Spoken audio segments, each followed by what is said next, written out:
محمد وعلى آل سیدنا محمد وبارک وسلم۔ دین اسلام کے 3 بنیادی عقائد ہیں۔ ایک عقیدہ ہے توحید کا کہ ہمارا پروردگار اللہ ہے جس نے اس کائنات کو پیدا کیا، اس کی ذات میں یا اس کی صفات میں کوئی شریک نہیں، وہ وحدہ لا شریک ہے۔ دوسرا عقیدہ ہے رسالت کا کہ نبی علیہ الصلوۃ والسلام اللہ رب العزت کے سچے رسول ہیں اور خاتم النبیین ہیں۔ اور تیسرا عقیدہ ہے آخرت کا کہ اس زندگی کے بعد ایک اور بھی زندگی ہے جس کو عالم آخرت کہا جاتا ہے۔ جو کچھ انسان اس دنیا میں کرے گا اسے اللہ تعالی کے سامنے کھڑے ہو کر جواب دینا پڑے گا، اور یہ عقیدہ سب انبیاء کرام کا رہا، اس لیے کہ دین کا تصور اس کے سوا ادھورا ہوتا ہے۔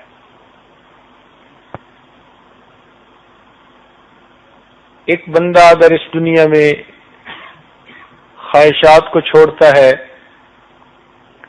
اچھائی کی خاطر قربانیاں دیتا ہے، تو عقل تقاضا کرتی ہے کہ اسے اس کا بدلہ ملنا چاہیے۔ ایک آدمی اگر خواہشات کا بندہ بنتا ہے، دوسروں کے حقوق کو پامال کرتا ہے، ان کو تکلیف دیتا ہے، ایذا پہنچاتا ہے، عقل تقاضا کرتی ہے کہ اس بندے کو سزا ملنی چاہیے۔ تو دنیا عمل کی جگہ ہے، قیامت کا دن اس کے بدلے کی جگہ ہے۔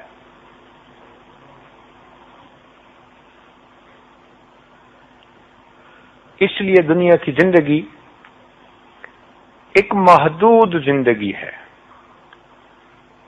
ما جعل اللہ لرجل من قبلک الخلد، محبوب آپ سے پہلے بھی ہم نے کسی کے لیے دنیا میں ہمیشہ رہنا نہیں لکھا، تو ہم ایک محدود وقت گزاریں گے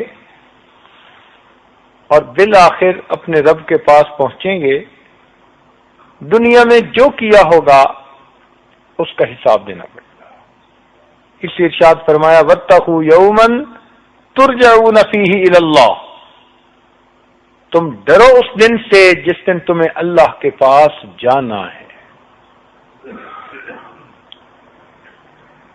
اس دن مومن کے لیے زندگی کا فیصلہ ہوگا، کامیابی اور ناکامی کا فیصلہ ہوگا۔ یہ قیامت کا تصور انسان کی پریشانیوں کو کم کر دیتا ہے، انسان کو خوشیوں میں بدمست نہیں ہونے دیتا، قابو میں رکھتا ہے۔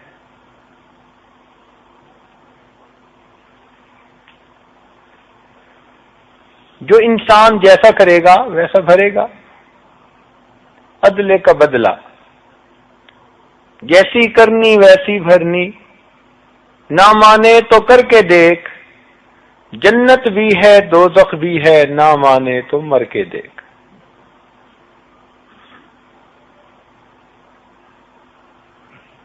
بس اتنا ہے کہ یہ ہماری آنکھوں سے اللہ تعالی نے اوجھل کر دیا۔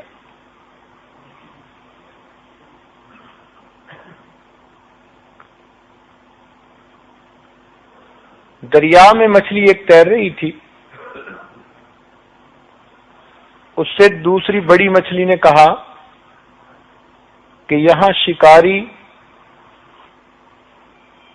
کانٹا لگاتے ہیں تو ذرا سنبھل کے رہنا، اگر تم نے حرص کی اور پھنس گئی تو شکاری تمہیں اپنی طرف کھینچے گا، پھر وہ چاقو سے چھری سے تمہارے ٹکڑے کرے گا، اس کی بیوی تمہیں نمک مرچ لگائے گی، آگ کے شعلوں پہ پکائے گی، دسترخوان پہ سجائے گی، پھر مہمانوں کو بلائے گی تو وہ سب تمہیں 32 دانتوں میں خوب چبا چبا کے کھائے گی۔ اب وہ چھوٹی مچھلی کہنے لگی کہ اچھا میں ذرا دیکھتی ہوں کہ یہ سب چیزیں کہاں ہیں۔ وہ اگر دریا میں ساری عمر چکر لگاتی رہے، نہ چھری دیکھے گی، نہ آگ دیکھے گی، نہ 32 دانت دیکھے گی، اس لیے کہ وہ پانی میں ہے ہی نہیں۔ یہ تو اعتبار کرنے والی بات ہے۔ مان جائے تو اس کا اپنا فائدہ، نہیں مانے گی تو جیسے ہی وہ اس شکاری کی اس کی کنڈی میں پھنسے گی تو اس کے ہاتھوں میں آتے ہی یہ سب منظر اپنی آنکھوں سے دیکھے گی، پورا پروسیس اس کے ساتھ ہوگا۔ اب پچھتائے کیا ہوت جب چڑیاں چگ گئیں کھیت۔ انڈے کے اندر مرغی کا بچہ ہے، پیدا ہونے سے چند لمحے پہلے اس کو اگر کوئی بتائے کہ تم ایک ایسے جہان میں جا رہے ہو جہاں 6 فٹ کا انسان ہوتا ہے اور 100 منزلہ بلڈنگیں ہوتی ہیں اور 50 فٹ اونچے درخت ہوتے ہیں، پہاڑ ہوتے ہیں، سمندر ہوتے ہیں، دریا ہوتے ہیں، وہ کہ اچھا میں دیکھتا ہوں، تو انڈے کے اندر تو اس کو کچھ نظر نہیں آ سکتا۔ مان جائے تو بہتر، نہیں مانے گا تو جیسے ہی انڈے سے باہر نکلے گا وہ انسان کو بھی دیکھے گا، وہ درختوں کو بھی دیکھے گا، وہ پہاڑوں کو بھی دیکھے گا، وہ دریاؤں کو بھی دیکھے گا۔ بالکل یہی حال انسان کا کہ نبی علیہ الصلوۃ والسلام نے معراج کی رات جنت اور جہنم کے حالات کو دیکھا۔ اللہ تعالیٰ کے محبوب میں دنیا میں آ کر اس کی گواہی دی، سمجھایا کہ ایک دن آنے والا ہے جب تمہارے حساب ہوگا، لوگوں اس دن کی تیاری کر لو۔ اب ہم اگر اس کو مان لیں تو یہ ہماری خوش نصیبی کہ ہم اس کے لیے تیاری کر لیں گے، اور اگر نہیں مانیں گے تو اپنا ہی نقصان کریں گے۔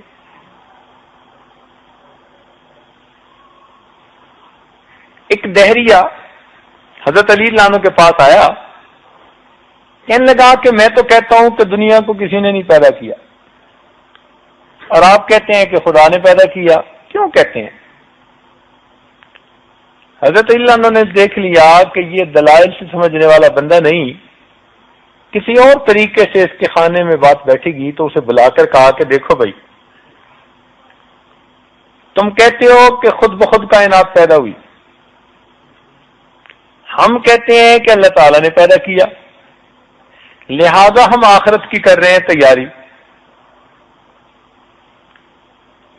اگر مان لیا کہ تمہاری بات ٹھیک ہے تو ہماری محنت تو ہو ہی رہی ہے، ہمارا نقصان کوئی نہیں، اور اگر ہماری بات ٹھیک نکل آئی تو بچوں تمہیں دھر لیا جائے گا۔ اب بتاؤ احتیاط کس میں ہے؟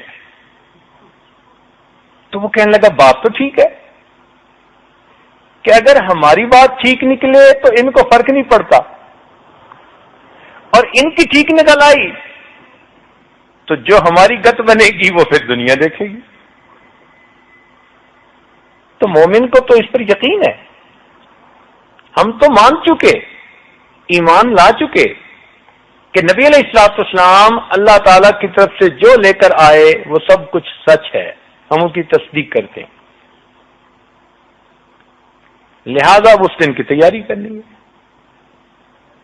آپ نے دیکھا ہوگا کہ دنیا میں جب بچے کے پیپر ہوتے ہیں نا تو وہ چند دن بہت مصروف رہتا ہے، ساری مصروفیات ترک کر دیتا ہے، نہ کہیں کھیلوں میں حصہ لیتا ہے، نہ دوستوں کی برتھ ڈے پارٹیز میں حصہ لیتا ہے، نہ کسی کی ٹریٹ قبول کرتا ہے۔ وہ کہتا ہے جی میرا امتحان ہے، ماں باپ کو بھی کہتا ہے جی مجھے ڈسٹرب نہ کریں، تھوڑا کھاتا ہے، تھوڑا پیتا ہے، تھوڑا سوتا ہے، زیادہ سے زیادہ وقت اپنی پڑھائی میں لگاتا ہے. وہ سمجھتا ہے کہ آج میں محنت کروں گا، ایک دن آئے گا کہ مجھے کامیابی پر پھولوں کے ہار پہنائے جائیں گے. پھر جب امتحان کا دن آتا ہے تو ایک اس کا اے پیپر ہوتا ہے اور ایک اس کا بی پیپر ہوتا ہے. اس کے بعد اس کا رزلٹ نکلتا ہے. مومن کے ساتھ بھی یہی معاملہ کہ مومن دنیا میں اس امتحان کے لیے تیاری کر رہا ہے. وہ اس دنیا میں اپنی خواہشات کو گھٹاتا ہے، ضروریات پوری کرتا ہے، اس لیے کہ ضروریات کی انتہا ہوتی ہے، اور خواہشات کو پوری نہیں کرتا اس لیے کہ خواہشات کی کوئی حد نہیں ہوتی.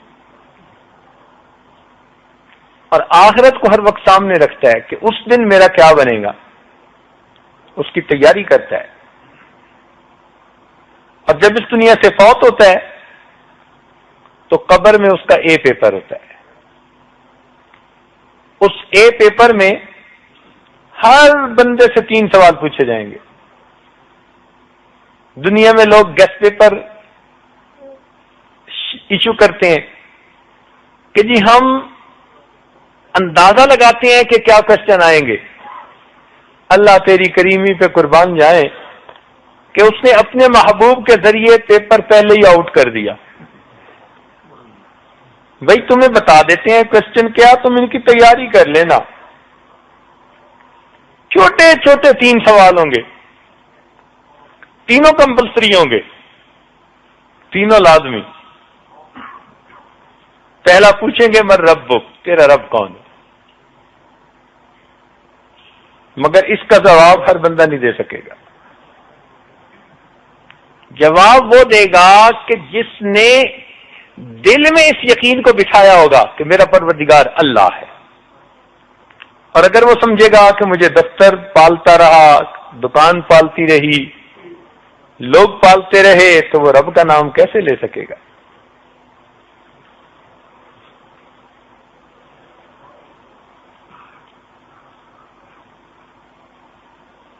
وہ چیز زبان سے نکلے گی جو دل میں ہوگی.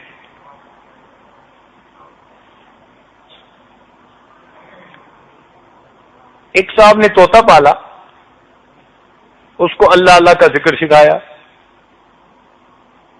لوگ دور دور سے اس کو دیکھنے آتے، اس کی باتیں سننے آتے. اللہ تعالیٰ کی شان کے ایک دن بلی اس طوطے کو پکڑ کے لے گئی. پنجرا کھلا رہ گیا تھا. وہ جب لے جا رہی تھی نا تو طوطا ٹیں ٹیں کر رہا تھا. اس کو دکھ تو بڑا ہوا، میری محنت بیکار گئی. ایک اللہ والے کے سامنے تذکرہ ہوا تو وہ کہنے لگا چلو صدمہ تو جو تھا سو تھا. یہ بات سمجھ میں نہیں آئی کہ میں نے اس کو اللہ اللہ سکھایا، حضرت بلی پکڑ کے لے جا رہی تھی، بیچارہ ٹیں ٹیں کرتا جا رہا تھا. ان بزرگوں نے کہا کہ بات یہ ہے اس کی زبان پر کلمہ تھا، اس کے دل میں ٹیں ٹیں تھی. جب موت کا وقت آتا ہے وہ نکلتا ہے جو دل میں ہوتا ہے. اس لیے تمہارے طوطے نے ٹیں ٹیں کی. تو بھائی اگر ہماری زبان پہ اگر ویسے تو کلمہ رہے اور دل میں دنیا کی محبت بسی ہو تو پھر موت کے وقت جواب کیا نکلے گا؟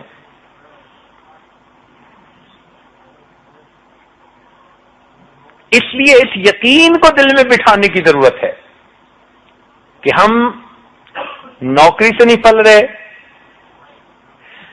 ہم کارخانے سے نہیں پل رہے، دفتر سے نہیں پل رہے، بزنس سے نہیں پل رہے، ہمیں پالنے والا پروردگار ہے. اللہ بھلا کرے ہماری یہ جماعت کے دوست یہی تو آواز لگاتے ہیں. اسی کو سیکھنے کے لیے تو آپ سب حضرات کو دعوت دیتے ہیں کہ یہ دل میں پہلے سے ہم بٹھا لیں. اس پر محنت کرنی پڑتی ہے تب دل میں یہ یقین بیٹھتا ہے، ورنہ تو جہاں نظریں لگی ہوتی ہیں بس وہی انسان کا یقین ہوتا ہے.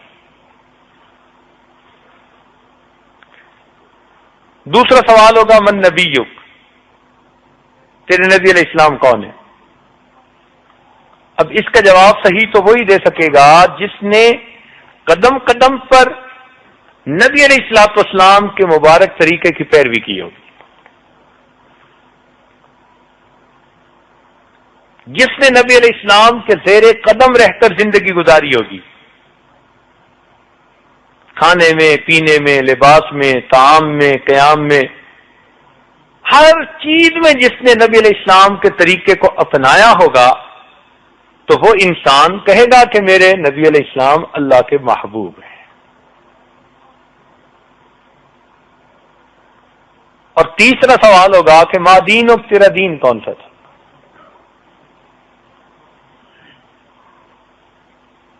اللہ والوں نے محنت کی ہوتی ہے، ان کے پھر آگے سے حساب بھی اور ہوتے ہیں، موت بھی شام سے آتی ہے۔ حدیث پاک میں آتا ہے کہ جو بندہ باقاعدگی کے ساتھ مسواک کرتا ہے، اللہ تعالیٰ ملک الموت کو بھیجتے ہیں، وہ اس سے شیطان کو مار کر دور بھگا دیتے ہیں اور اس بندے کو بتا دیتے ہیں کہ تیرا وقت قریب ہے، تو کلمہ پڑھ لے۔ اب یہ کتنی بڑی نعمت ہے کہ شیطان کو مار کر دور بھگائیں اور کلمہ یاد دلائیں۔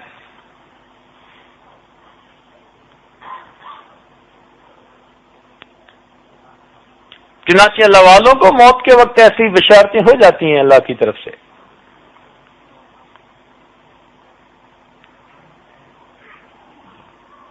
ان کے آگے کے مسئلے بھی اللہ آسان کر دیتے ہیں، اس لیے کہ ان کا دل مخلوق میں نہیں اٹکا ہوتا، ان کا دل خالق کے ساتھ جڑا ہوتا ہے۔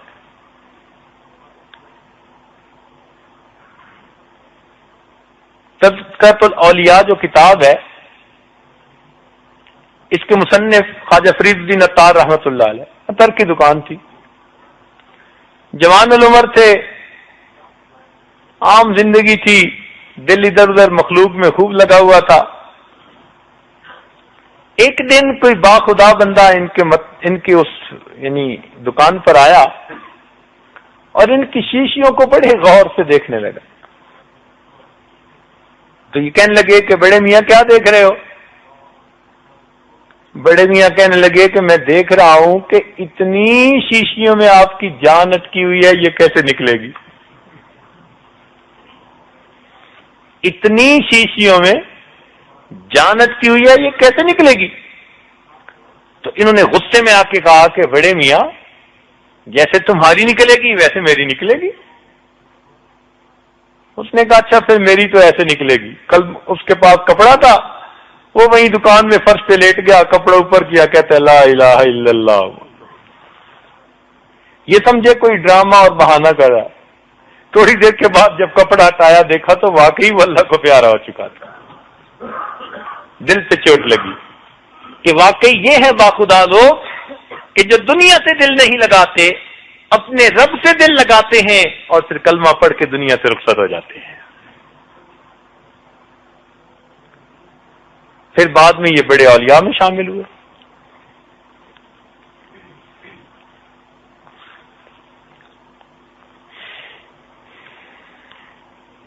سری سختی رحمت اللہ علیہ فرماتے ہیں کہ ہم لوگ ایک جگہ بیٹھے تھے، ایک درویش سا بندہ آیا، کہتے ہیں کوئی اچھی سی جگہ ہے جہاں کوئی مر سکے۔ حیران ہو گئے ہم اس کی بات سن کے، کہتا کیا ہے؟ کہتا ہے میرا مقصد ہے کوئی ٹھنڈی ہوادار کوئی پانی والی ایسی جگہ ہے۔ ہم نے کہا وہ سامنے کنواں ہے۔ وہ گیا کنویں پہ، اس نے جا کے وضو کیا، 2 رکعت نفل پڑھے اور جا کے لیٹ گیا۔ ہم سمجھے سویا ہوا ہے، نماز کا وقت آیا، ہم نے بھی وضو کیا، جب اس کو جگانے گئے تو دیکھا وہ تو اللہ کو پیارا ہو چکا تھا۔ ان اللہ والوں کی ایسی جو ہے نا وہ دنیا سے جانے کا وقت تھا۔ اور آگے کا معاملہ بھی ان کا ایسے۔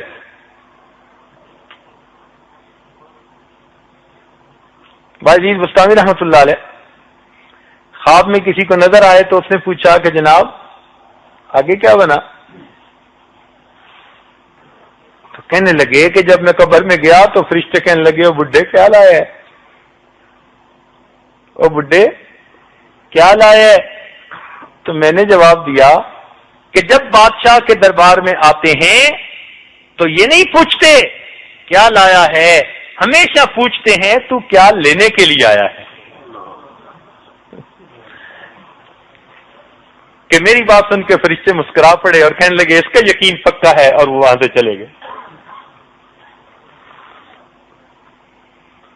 جنید بغدادی رحمۃ اللہ خواب میں نظر آ، کسی کہنا جو آگے کیا بنا؟ ان کا جی فرشتے آئے تھے، کہنے لگے میں ربک، تیرا رب کون ہے؟ کہ جی پھر میں نے ان کو اتنا بتا دیا کہ میرا رب وہی ہے جس نے تمہیں حکم دیا تھا کہ آدم علیہ السلام کو سجدہ کرو. تو وہ آپس میں کہنے لگے یہ تو آگے سے ہو کے ملا.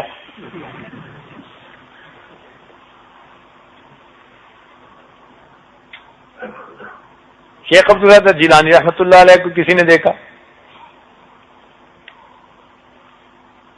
حضرت آگے کیا بنا؟ کہنے لگے قبر میں فرشتے آئے تھے. پھر پوچھنے لگے من ربک، تیرا رب کون ہے؟ تو میں نے انہیں کہا کہ دیکھو تم عرش سے فرش پر آئے ہو اتنا سفر کر کے اور رب کو نہیں بھولے، تو زمین کے اوپر سے میں 2 گز نیچے آ کے اپنے رب کو بھول جاؤں گا؟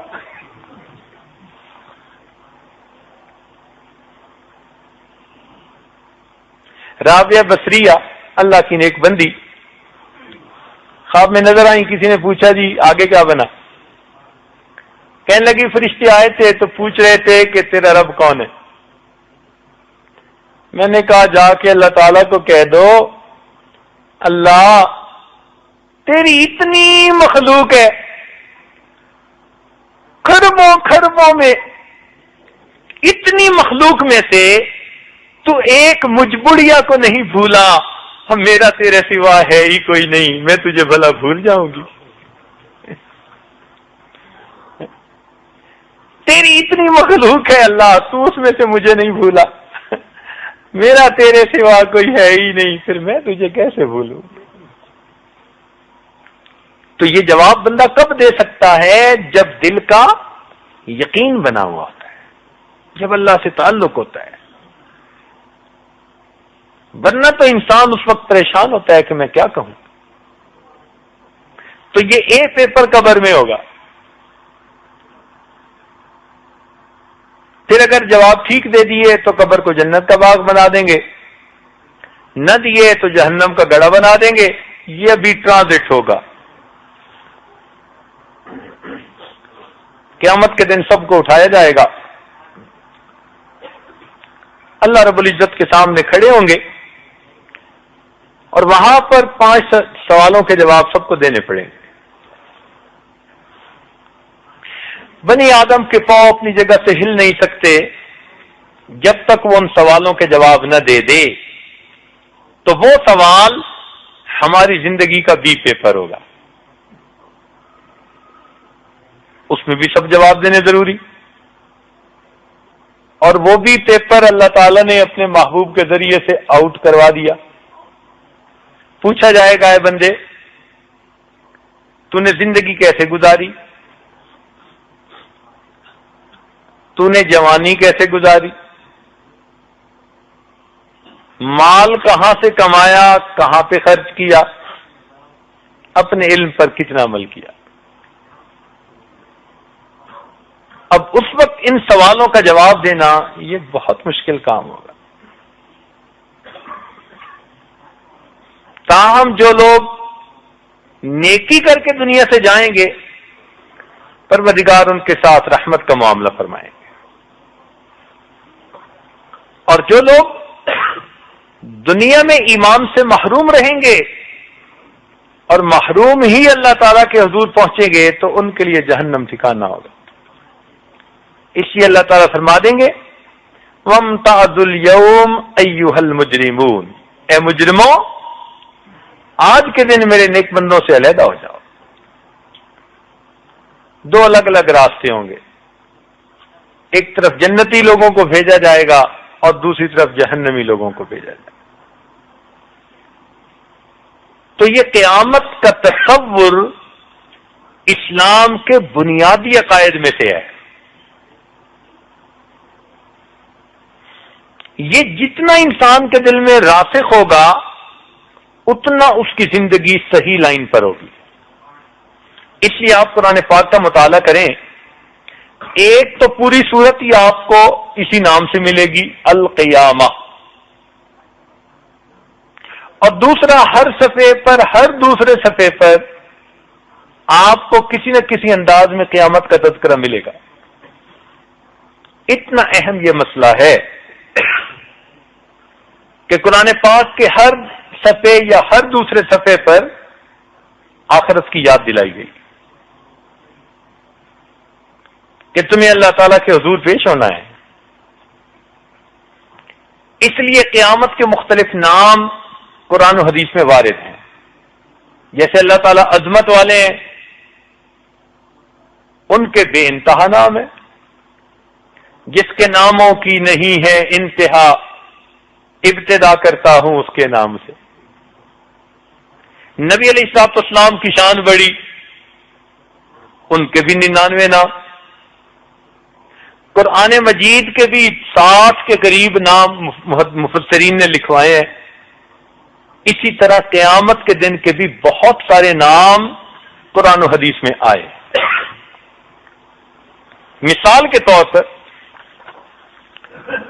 اس کا ایک نام ہے یوم القیامہ، قیامت کا دن. لیل القیامہ نہیں کہا گیا، قیامت کی رات، قیامت کا دن کہا. کیوں؟ کہ جب بندے کی موت آتی ہے تو وہ رات تو ہو جاتی ہے، رات میں ہی سوتا ہے نا. تو مومن قبر میں رات میں سوئے گا اور صبح بیدار ہوتا ہے، اور یہ قیامت کی صبح کو بیدار ہوگا اور پھر اپنے مالک سے یہ ملاقات کرے گا.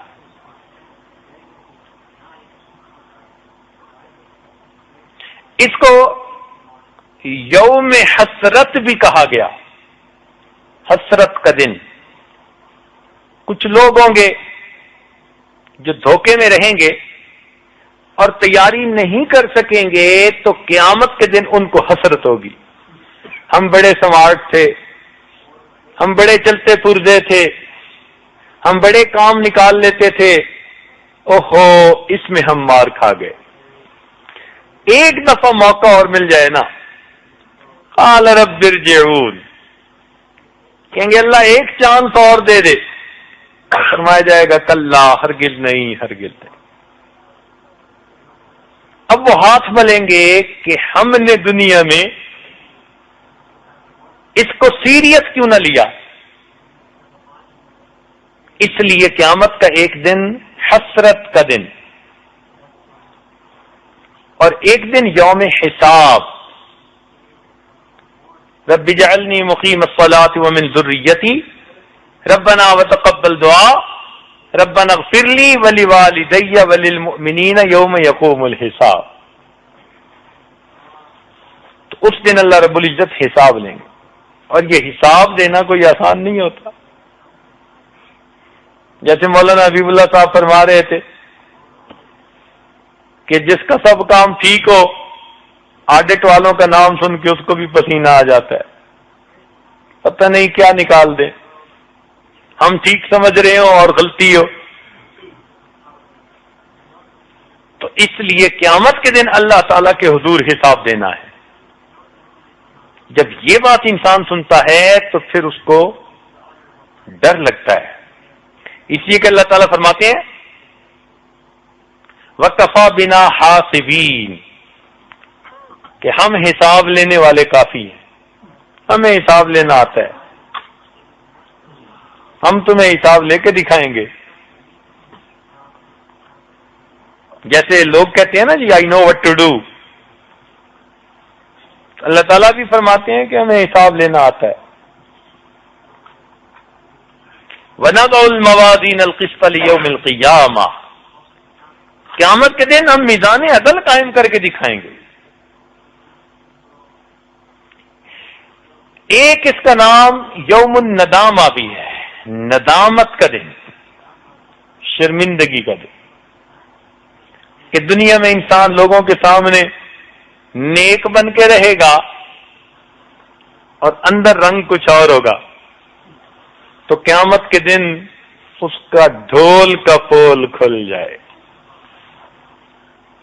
اب ندامت ہوگی۔ لوگ کہیں گے جی تمہاری باتیں سن کے ہی تو ہم نیک بنے۔ ہاں بھائی، اوروں کو نصیحت خود میاں فضیحت، ہم تمہیں نصیحتیں کرتے تھے، خود چھپ چھپ کے گناہ کرتے تھے، اس لیے آج ہمیں پریشانی ہو۔ اس لیے ایک روایت میں آتا ہے کہ حسرت والوں میں سے ایک وہ بندہ بھی ہوگا کہ جو مالک ہوگا، اپنے گناہوں کی وجہ سے جہنم میں جائے گا، اور اس کی آنکھوں کے سامنے اس کا غلام اپنی نیک نامی کی وجہ سے جنت میں جا رہا، تو مالک کو حسرت ہوگی، یہ دنیا میں میرا غلام تھا، مجھ سے تو یہ بھلا، میں منمانی کی وجہ سے جہنم میں جا رہا ہوں اور یہ فرمانبرداری کی وجہ سے جنت میں جا رہا ہے۔ اسی لیے ندامت کی وجہ سے قیامت کے دن مجرم لوگ اللہ تعالی کے سامنے آنکھ اٹھا نہیں سکیں گے۔ قرآن مجید میں فرمایا وَلَوْ تَرَىٰ إِذِ الْمُجْرِمُونَ نَاكِسُو رُءُوسِهِمْ عِندَ رَبِّهِمْ، اگر تم مجرم لوگوں کو دیکھو کہ ان کے چہرے اللہ تعالیٰ کے سامنے جھکے ہوئے ہوں گے، اپنی نگاہیں نہیں اٹھا سکیں گے، شرم کی وجہ سے شرمندہ ہوں گے۔ اس کو زلزلے کا دن بھی کہا گیا، اذا زلزلت الارض زلزالها۔ آج دنیا میں زلزلہ آتا ہے نا، اللہ اکبر، آدھے منٹ میں اپنی حقیقت معلوم ہو جاتی ہے۔ صبح اٹھ کے اخبار میں پڑھتے ہیں کہ ریچر اسکیل پہ یہ زلزلہ کتنا تھا، تو اس دن تو ایسا زلزلہ آئے گا کہ نہ اس سے پہلے آیا نہ کبھی بعد آئے گا، زمین کو اس طرح ہلا کے رکھ دیا جائے گا۔ اس کا ایک نام کڑک کا دن۔ آج بارش کے وقت جب بجلی چمک رہی تھی، بادل کڑک رہے تھے، تو کیسے دل دہل رہے تھے، تو قیامت کے دن کا نام کڑک کا دن۔ ایسی آواز پیدا ہوگی جو دلوں کو دہلا کے رکھ دے گی، کلیجے منہ کو آئیں گے۔ اس لیے تو کہا یوم ترونہا تذہل کل مرضعۃ عما ارضعت، دودھ پلانے والی دودھ پینے والے کو بھول جائے گی۔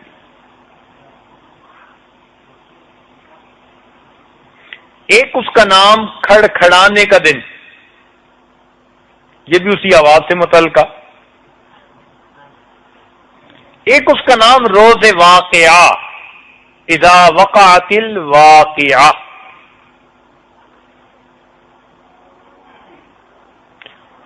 تو وہ دن عجیب دن ہوگا کہ جب انسان کے ساتھ بالکل ایک نیا معاملہ پیش آئے گا۔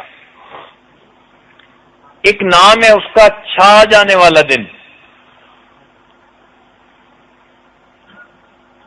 ایک ہے دل کو دہلا دینے والا دن، بڑے بڑوں کے پتے پانی ہو جائیں گے۔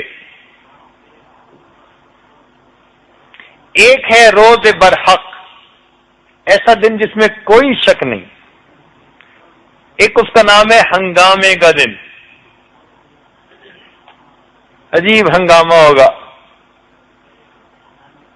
سب بھاگ رہے ہوں گے۔ نبی علیہ الصلوۃ والسلام نے ارشاد فرمایا سیدہ صدیقہ رضی اللہ تعالیٰ عنہ کو کہ لوگ قبروں سے اٹھیں گے جس حالت میں دفن کیے گئے ہوں گے اور بھاگ رہے ہوں گے۔ انہوں نے حیران ہو کے پوچھا اللہ کے محبوب، کیا ان کے سطر چھپے ہوئے نہیں ہوں گے؟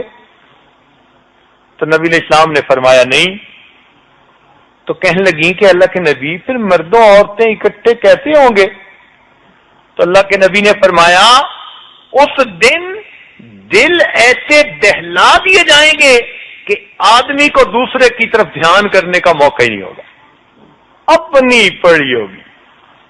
پنجابی میں کہتے ہیں اپنی پوی تے پرائی بھولونی، اپنی پڑے اور تو دوسروں کی بھول جائے، ایسی اپنی پڑے گی، نفس نفسی کا عالم ہوگا۔ وَلَا تَزِرُ وَازِرَةٌ وِزْرَ أُخْرَىٰ، کوئی کسی کا بوجھ نہیں اٹھائے گا۔ ایک اس کا نام ہے چیخو پکار کا دن، کہ انسان اس دن کی سختی کو دیکھیں گے تو چیخیں گے، چلائیں گے، روئیں گے، مگر اس کا نتیجہ نہیں ہوگا۔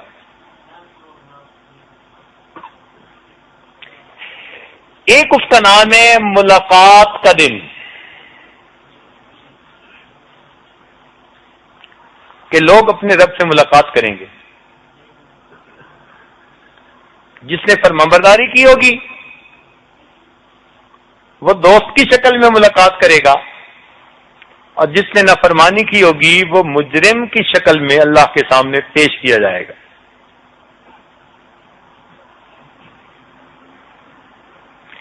ایک اس کا نام ہے باہم پکارنے کا دن، ایک دوسرے کو مدد کے لیے پکاریں گے مگر کوئی کسی کے کام نہیں آئے گا۔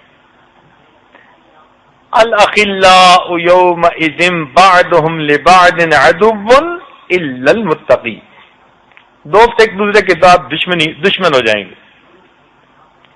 ایک اس کا نام ہے بدلے کا دن، اللہ تعالی ہر ایک کے عمل کا بدلہ اس کو دلوائیں گے۔ ظلم کیا ہوگا تو بدلہ ملے گا، اچھائی کی ہوگی تو اجر ملے گا، بدلہ ضرور ملے گا۔ ایک اس کا نام ہے ڈراوے کا دن، ڈرانے والا دن۔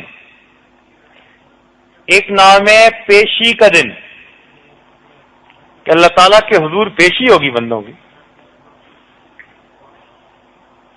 ایک نام ہے اعمال کے وزن ہونے کا دن، اور ایک نام ہے فیصلے کا دن۔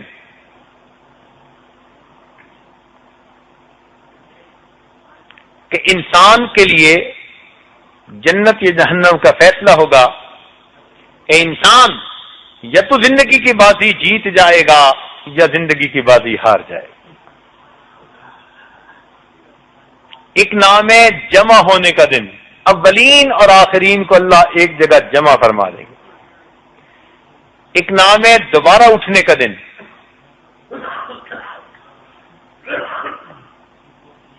ایک نام ہے اس کا رسوائی کا دن۔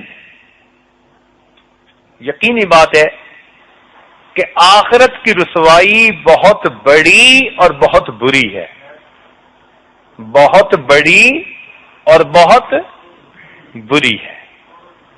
ایک نام ہے اس کا سخت دن، سختی کا دن،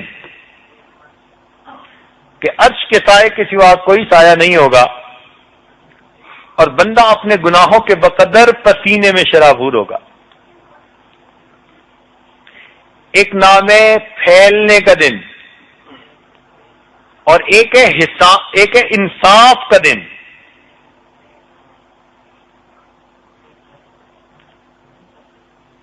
اور ایک فرمایا کہ وہ دن جب کوئی کسی کے کام نہیں آئے گا۔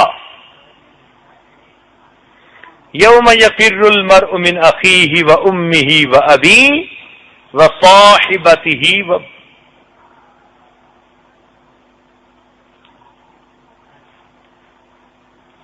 بھاگیں گے ماں باپ بھی اپنے بیٹے سے دور۔ دنیا میں محبت کی اظہار کرنے والی ماں مائیں انجان بن جائیں، بڑے شفیق باپ انجان بن جائیں، بہن بھائی کی محبتوں کے دعوے کرنے والے سب ایک دوسرے سے انجان ہوں گے۔ انسان اس دن حسرت کرے گا یا لیتنی اتخذت مع الرسول سبیلا، اے کاش میں رسول کے بتائے ہوئے راستے پہ چلتا.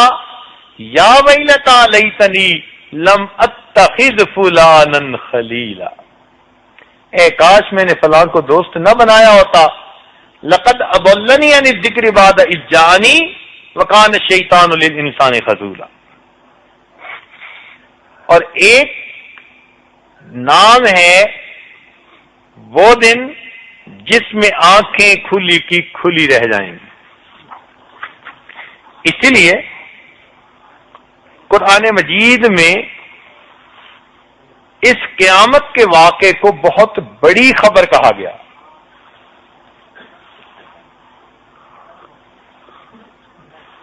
دیکھیں بھائی، ایک ہوتا ہے میرا اور آپ کا کسی کو بڑا کہہ دینا، ایک ہوتا ہے کہ کسی بڑے کا کسی کو بڑا کہنا. علامہ شبیر احمد عثمانی رحمۃ اللہ لکھتے ہیں کہ جب بڑے کسی کو بڑا کہیں وہ چیز واقعی بہت بڑی ہوتی ہے. سب بڑوں کے بڑے نے، رب کریم نے اس چیز کو، اس خبر کو بڑی خبر کہا. عَمَّ يَتَسَاءَلُونَ عَنِ النَّبَإِ الْعَظِيمِ، یہ آپ سے بڑی خبر کے بارے میں پوچھتے ہیں. تو جب اللہ کریم کسی چیز کو بڑا کہہ رہے ہوں تو وہ کتنی بڑی بات ہوگی.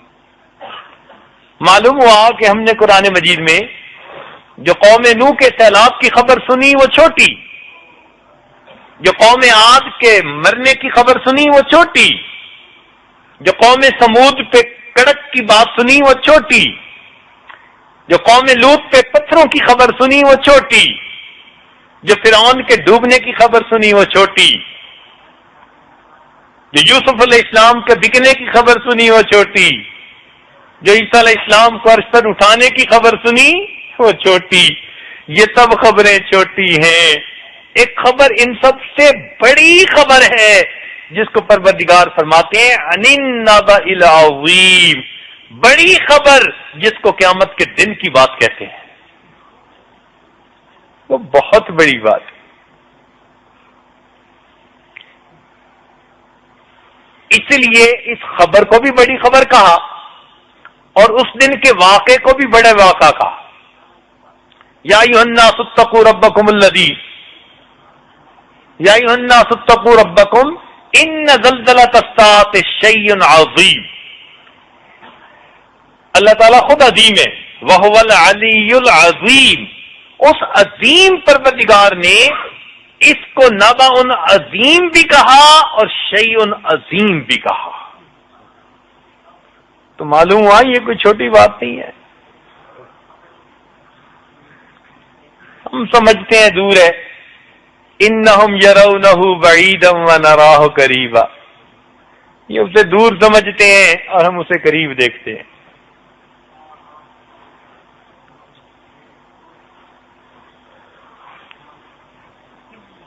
چنانچہ اس دن ہر بندہ اپنے اعمال کے حساب سے گروی ہوگا. کل امرئ بما کسب رہین، اپنے عملوں کے بقدر گروی ہوگا. جیسے گروی چیز کو چھڑانا پڑتا ہے، عمل ہوں گے تو چھوٹے گا، نہیں تو نہیں چھوٹے گا. اور قیامت کے دن اللہ تعالیٰ 4 گواہ پیش کریں گے. ایک تو نام اعمال پیش ہوگا انسان کے گناہوں پر،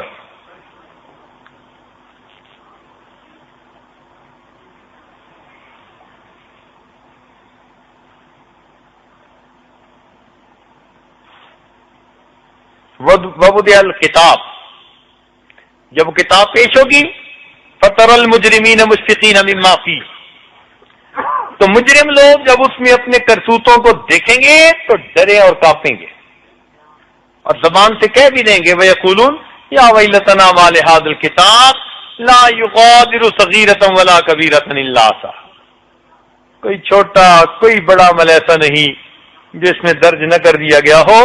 وَوَجَدُوا مَا عَمِلُوا حَاضِرًا وَلَا يَظْلِمُ رَبُّكَ أَحَدًا. اور دوسرا فرشتے گواہی دیں گے ان علیکم لحافظین کرامن کاتبین یعلمون ما تفعلون، اور تیسرا جسم کے اعضاء گواہی دیں گے جن سے انسان گناہ کرتا ہے، اور چوتھا اللہ تعالیٰ کی زمین گواہی دے گی یومئذ تحدث اخبارها بان ربک اوحی لها۔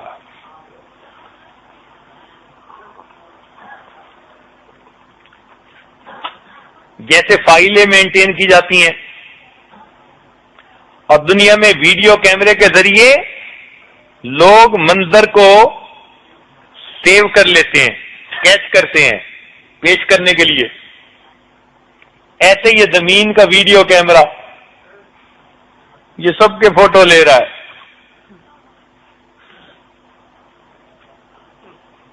اور قیامت کے دن یہ پھر اپنی خبریں نشر کرے گا، اس نے میری اس جگہ پر یہ کیا، میری اس جگہ پر یہ کیا، میری اس جگہ پر یہ کیا۔ اور انسان کے اعضاء یہ اللہ تعالیٰ کی خفیہ پولیس ہے، سیکرٹ سروس، انہی سے بندہ گناہ کرتا ہے اور یہی قیامت کے دن اللہ کے سامنے گواہی دیں گے گناہوں کی، پھر کیا بنے گا؟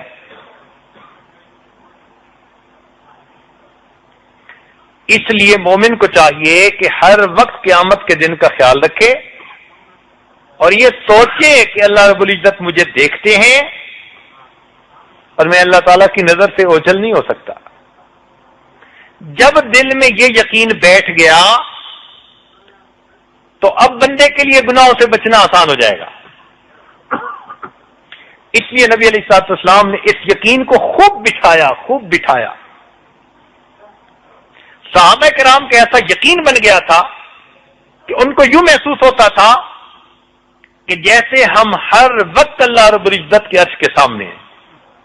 چنانچہ حدیث پاک ہے کہ نبی علیہ السلام نے حارثہ رضی اللہ تعالیٰ عنہ سے پوچھا کیف اصبحت یا حارثہ، اے حارثہ تم نے کیسے صبح کی؟ انہوں نے جواب میں کہا اے اللہ کے نبی اس حال میں صبح کی کہ مجھے یوں لگتا ہے میں اپنے رب کے عرش کے سامنے کھڑا ہوا۔ ایسا ان کا کامل یقین بن گیا تھا۔ چنانچہ جب یہ یقین ہونا کہ اللہ تعالیٰ کے حضور پیش کرنے ہیں تو پھر بندہ اپنے نفس کو قابو کرتا ہے۔ کتابوں میں ایک باندی کا واقعہ لکھا ہے کہ ایک قصاب اس پر بدنیت ہو گیا تھا، موقع کی تلاش میں تھا، وہ کسی کام کے لیے باہر نکلی تو اس نے موقع غنیمت پایا تو اس کے سامنے اپنے برے خیال کا اظہار کیا کہ میں تجھ سے برائی کرنا چاہتا ہوں۔ سمجھدار تھی، اس نے آگے سے کہا کہ دیکھو جتنی محبت تم مجھ سے کرتے ہو اس سے زیادہ محبت میرے دل میں ہے، مگر میں اللہ تعالیٰ سے ڈرتی ہوں اس لیے میں گناہ نہیں کرنا چاہتی۔ اس خدا کی بندی نے جو الفاظ کہنا میں اللہ سے ڈرتی ہوں، تو ان الفاظ کی وجہ سے اس نوجوان کے دل پر اثر ہوا اور اس نے گناہ سے سچی توبہ کر لی۔ اس نے دل میں سوچا چلو میں اب چلا جاتا ہوں کہیں۔ جب شہر سے باہر نکلا تو اس کو ایک بڑے میاں ملے، کوئی بزرگ تھے، وہ بھی جا رہے تھے باہر، ایک دوسرے سے سلام دعا ہوئی، کہاں جانے؟ اس بستی میں جانے۔ آپ نے کہاں جانے؟ اس کے قریب دوسری بستی میں جانے۔ اچھا تو پھر اکٹھا سفر کرتے ہیں، 3 دن تو اکٹھا چلیں گے، پھر اپنی اپنی منزل پہ چلے جائیں گے۔ اب گرمی کا موسم جب دونوں چلے نا تو ان کے سروں پر ابر نے سایہ کیا ہوا تھا، بادل نے سایہ کیا ہوا تھا۔ قصاب بھی سمجھتا رہا کہ اس بزرگ کی وجہ سے اللہ کی یہ رحمت، اور وہ بزرگ بھی سمجھتے تھے کہ یہ مجھ پر اللہ کی مہربانی۔ لیکن اللہ تعالیٰ کی شان دیکھیں کہ جب 3 دن کے بعد راستہ جدا ہوا تو بادل قصاب کے سر پر تھا۔ تو وہ بڑے میاں پھر آئے اور انہوں نے کہا کہ بھئی بتا تیرا کوئی راز ہے، کوئی تیرا عمل اللہ کو بڑا پسند آیا؟ تو وہ قصاب رویا، کہنے لگا بڑا گناہگار ہوں، زندگی گناہوں میں گزر چکی، میں تو اپنی زندگی کا کوئی عمل پیش کرنے کے قابل نہیں. وہ کہنے لگے کوئی نہ کوئی عمل ہوا ضرور ہے جو تجھ پر اللہ کا یہ کرم، ذرا سوچ. تب اس قصاب نے بتایا کہ میں نے تو گناہ کی نیت کی تھی، لیکن اللہ کا نام سن کر میرے دل پر ایک ہیبت طاری ہوئی، میں نے اللہ کے خوف سے گناہ چھوڑ دیا. بزرگ نے کہا اس کی یہ برکت ہے، اللہ نے گرمی کے موسم میں تجھے بادل کا سایہ عطا فرما دیا. وہ پروردگار اتنا کریم ہے کہ کوئی بندہ ایک گناہ سے بچتا ہے، اپنے اس بندے کے ساتھ رحمت کا بادل کر دیتے ہیں، میرے بندے کو گرمی سے بچا دے.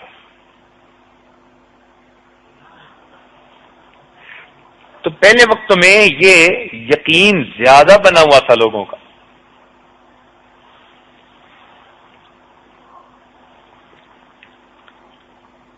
کہتے ہیں کہ شیخ شہاب الدین سہروردی رحمۃ اللہ علیہ نے بہاؤالدین زکریا ملتانی رحمۃ اللہ علیہ کو 3 دن میں خلافت دے دی تھی. 3 دن میں خلافت دے دی تھی. وہ اپنی بتی سنوار کے آئے تھے، تیل بتی سب پہلے سے ٹھیک تھی، شیخ نے بس اس کو آگ دکھا دی، جلنے لگ گئی. جو پرانے لوگ وہاں رہتے تھے ان کے دل میں خیال آیا کہ دیکھو جی 3 دن میں اس کو تو اجازت مل گئی اور ہم مدتوں کے رستے میں پڑے ہوئے ہیں. تو انہوں نے حضرت سے کہا ہم بھی تو پڑے ہیں راہوں میں.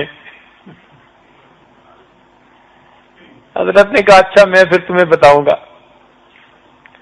چنانچہ اگلے دن مہمان آ گئے تو انہوں نے کچھ مرغیاں ذبح کروانی تھی.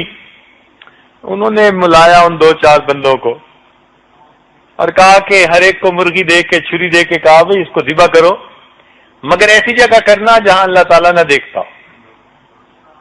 نہیں، ایسی جگہ ذبح کرنا جہاں کوئی نہ دیکھتا ہو. انہوں نے کہا بہت اچھا. ایک نے دیوار کی اوٹ میں ذبح کر لی، دوسرے نے درخت کی اوٹ میں ذبح کر لی. تھوڑی دیر میں سب ذبح کر کے آ گئے. حضرت نے دیکھا تو بہاؤالدین زکریا رحمۃ اللہ علیہ چھری ہاتھ میں مرغی ہاتھ میں روتے ہوئے آ رہے ہیں. بھائی رو کیوں رہے ہو؟ حضرت آپ نے حکم دیا میں پورا ہی نہیں کر سکتا. بھائی کیوں نہیں پورا کر سکتے؟ سب نے پورا کر دیا. حضرت اس لیے میں جہاں جاتا ہوں اللہ مجھے ہر جگہ دیکھتے ہیں. حضرت نے فرمایا دیکھو اس کا یقین پہلے سے بنا ہوا تھا، اس لیے اس کو اجازت 3 دن کے اندر مل گئی. تو ہر وقت یہ یقینوں کہ اللہ رب العزت ہمیں دیکھتے ہیں. ایک باپ اپنے بیٹے کے ساتھ جا رہا تھا، راستے میں ان کو انگور کا باغ نظر آیا تو والد کا دل للچایا کہ بھئی انگور کھاتے ہیں. اس نے بچے کو کھڑا کیا باہر اور کہا کہ دیکھو جب کوئی آئے نا تو مجھے آواز دے دینا، میں جا کے ذرا انگور توڑتا ہوں. اب وہ گیا اور جیسے انگور توڑنے کے لیے اس نے ہاتھ بڑھایا تو بچے نے شور مچا دیا، یا ابی احد یرانا، ابو ہمیں کوئی دیکھ رہا ہے. تو باپ سمجھا کہ کوئی بندہ آ گیا تو وہ اتر کے سہم کے آگے گیا. ادھر ادھر دیکھا تو کوئی نہیں تھا. کہنے لگا کون دیکھ رہا ہے؟ یہاں بندہ تو کوئی نہیں. بچے نے کہا ابو بندے نہیں دیکھ رہے، بندوں کا پروردگار دیکھ رہا ہے. ہمارا تو یقین اس بچے جیسا بھی نہ بن سکا.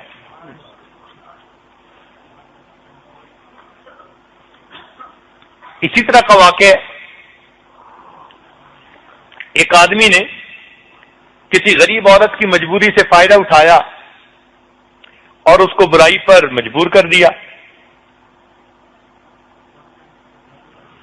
وہ فاقوں سے تنگ آئی ہوئی تھی بچوں کی خاطر، اس نے اس کی بات مان لی.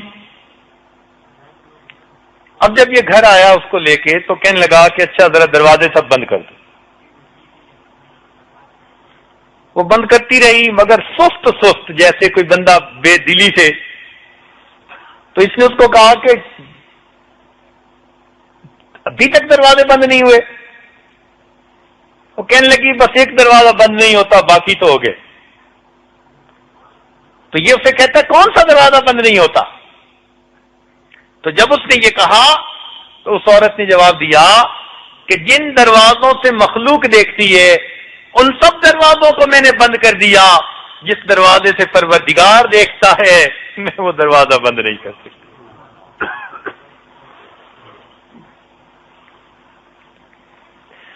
تو جو نیک لوگ ہوتے ہیں ان کے دل پر ہر وقت یہ استحضار ہوتا ہے کہ اللہ رب العزت ہمیں دیکھتے ہیں، ہمارے ساتھ ہیں۔ هو معکم اینما کنتم، تم جہاں بھی ہو اللہ تمہارے ساتھ ہے۔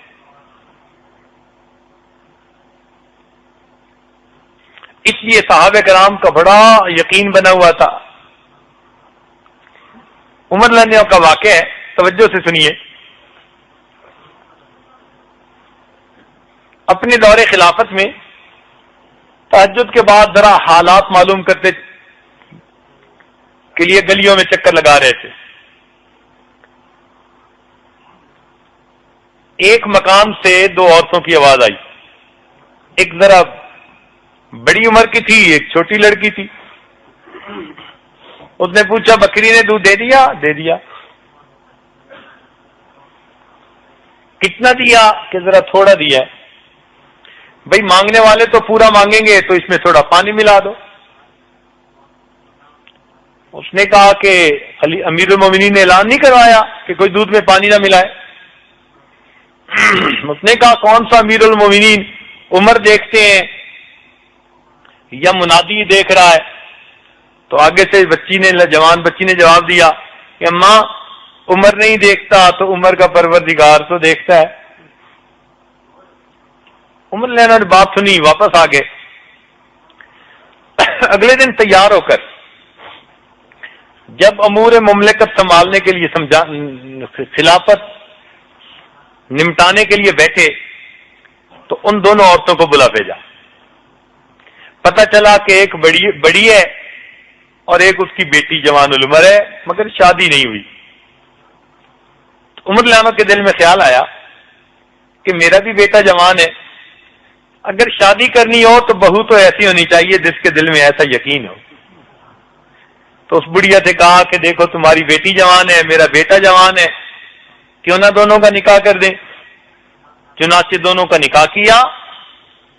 یہ وہ لڑکی تھی جو عمر بن عبد العزیز رحمت اللہ علیہ کی نانی بنی۔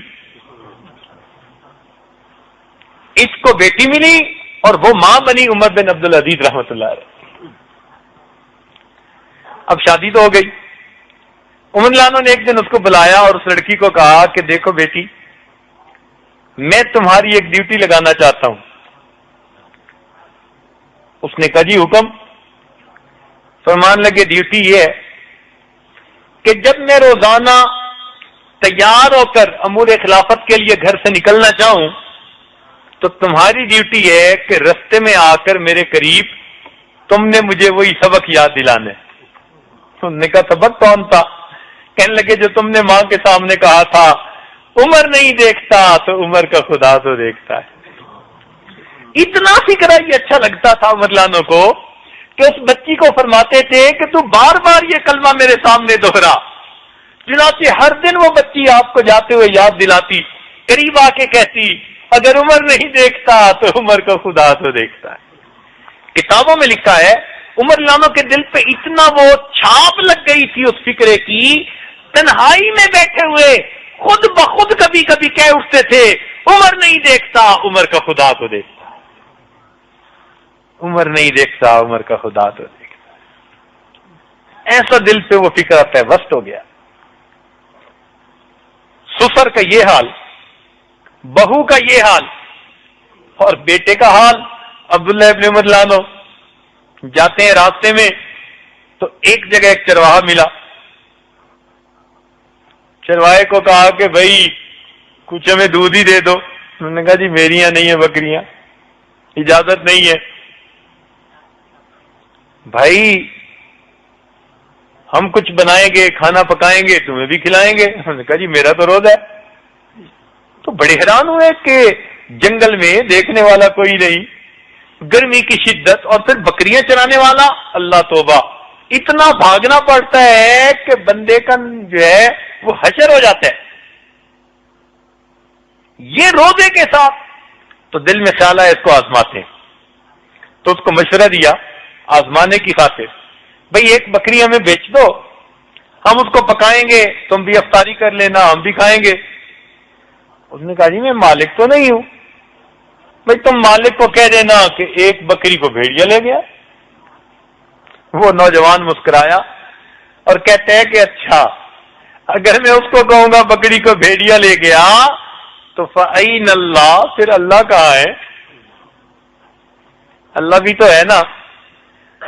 عبداللہ ابن ملانو کے دل پہ ایسا اثر ہوا کہ بعد میں لوگوں کے سامنے یہ واقعہ سنا کر کہا کرتے تھے کہ اس قوم کا حال دیکھو کہ اتنا کامل یقین کہ چرواہا بھی تنہائیوں میں روزے کی شدتیں برداشت کرتا ہے، اور جب کہا جاتا ہے کہ کوئی عمل خلاف شرع کر لو تو آگے کہتا ہے فَأَيْنَ اللَّهُ، پھر اللہ کہاں ہے؟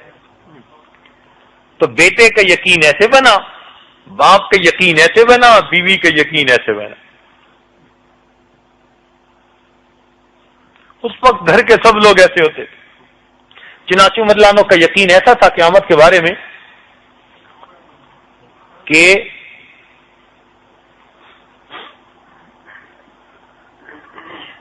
جب آپ کی وفات ہونے لگی،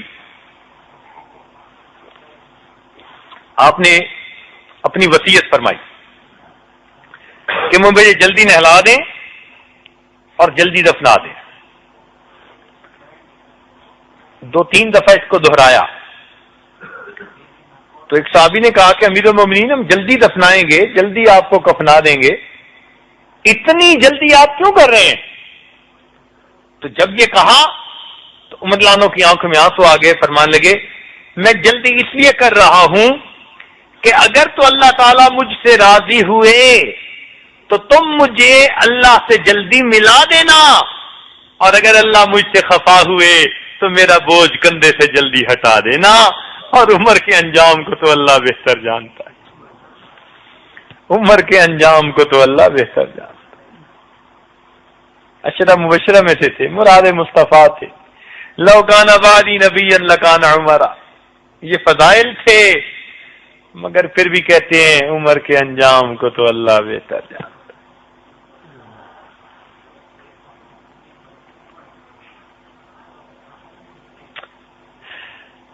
رابعہ بصریہ اللہ کی نیک بندی، کسی نے ان کو کھانے کے لیے بھنا ہوا مرغ لا کر دیا۔ انہوں نے جب بھنا ہوا مرغ دیکھا نا تو رونے لگ گئی۔ وہ لانے والا آدمی پریشان ہو گیا کہ پتہ نہیں کیا بات ہوئی، تو کہنے لگا کہ اماں آپ کیوں رو رہی ہیں؟ فرمانے لگی کہ مجھ سے تو یہ مرغ اچھا۔ وہ کیسے؟ فرمانے لگی اس لیے کہ مرغ کو پہلے ذبح کیا گیا، جب جان نکل گئی تب اس کو آگ پر ڈالا گیا، اور اگر قیامت کے دن رابعہ کے گناہ معاف نہ کیے گئے تو اسے تو زندہ حالت میں جہنم میں بھونا جائے گا۔ مجھ سے تو مرغ اچھا ہے، اس کی روح پہلے نکلی بعد میں بھونا گیا، اور رابعہ کو تو زندہ حالت میں جہنم میں بھونا جائے گا۔ عمر بن عبدالعزیز رحمۃ اللہ کے پاس ایک ان کی بڑھی آئی، اس نے کہا جی پہلے لوگ تو اپنی اولادوں کے لیے اتنا چھوڑ گئے، تم بھی کچھ جاگیریں وقف کر دو۔ کہنے لگے میں نہیں کر سکتا۔ وہ ذرا ناراض ہونے لگی کہ میں بڑی ہوں، تم کسی کی بات سنتے نہیں، مانتے نہیں، ضدی ہو۔ انہوں نے غلام کو کہا کہ بھائی ذرا کوئی سکہ لاؤ۔ وہ دینار لایا، کہنے لگے ایک گوشت کا ٹکڑا بھی لاؤ۔ تو دینار کو آگ میں ڈلوا دیا، جب لال سرخ ہو گیا تو اس کو گوشت پر رکھوایا تو گوشت جلنے لگا۔ اب جب گوشت جلتا ہے تو بو آتی ہے، تو وہ بڑھیا کہنے لگی کہ کیا ہوا تمہیں، بھوت جو ہے وہ تم نے بنا دیا۔ تو کہنے لگے اماں بو نہیں بنائی، آپ کو منظر دکھایا ہے کہ آپ عمر بن عبدالعزیز کو کہنے آئی ہیں کہ قیامت کے دن تمہارا اسی طرح حشر کیا جائے گا، تم بیت المال کے پیسے کو اپنے بچوں کے لیے وقف کر دو۔ میں نے تمہیں نمونہ دکھایا ہے کہ کل میرے ساتھ ہی ہوئی ہوگا۔ تو اتنا یقین ان کے دلوں میں بیٹھا ہوا تھا۔ اس لیے بھائی قیامت کے دن اللہ کے سامنے پیش ہونا کوئی چھوٹی بات نہیں ہے۔ اللہ کے محبوب اسی لیے کبھی کبھی کہتے تھے، حدیث پاک میں آتے ہیں یا لیت رب محمد لم یقل محمدا، اے کاش کہ محمد صلی اللہ علیہ وسلم کا پروردگار محمد صلی اللہ علیہ وسلم کو پیدا ہی نہ کرتا، پیدا ہی نہ کرتا۔ سیدنا ابوبکر صدیق اللہ عنہ فرماتے تھے یا لیتنی کنت عصفورا، اے کاش کہ میں کوئی پرندہ ہی ہوتا، مومن کے بدن کا بال ہوتا، مجھے میری ماں نے جنا ہی نہ ہوتا۔ چنانچہ عبداللہ ابن مسعود ایک صحابی ہیں، ان کے پاس ایک آدمی آیا اور کہنے لگا یا لیتنی اکون من اصحاب الیمین، اے کاش کہ میں اصحاب یمین میں سے ہوتا۔ تو اس بات کو سن کر عبداللہ ابن مسعود اللہ عنہ نے فرمایا یا لیتنی کنت اذا مت لم عبد، اے کاش کہ اگر میں مرتا تو میں دوبارہ اٹھایا ہی نہ جاتا۔ میری یہ تمنا ہے کہ میں اگر مرتا تو میں اللہ کے حضور اٹھایا ہی نہ جاتا۔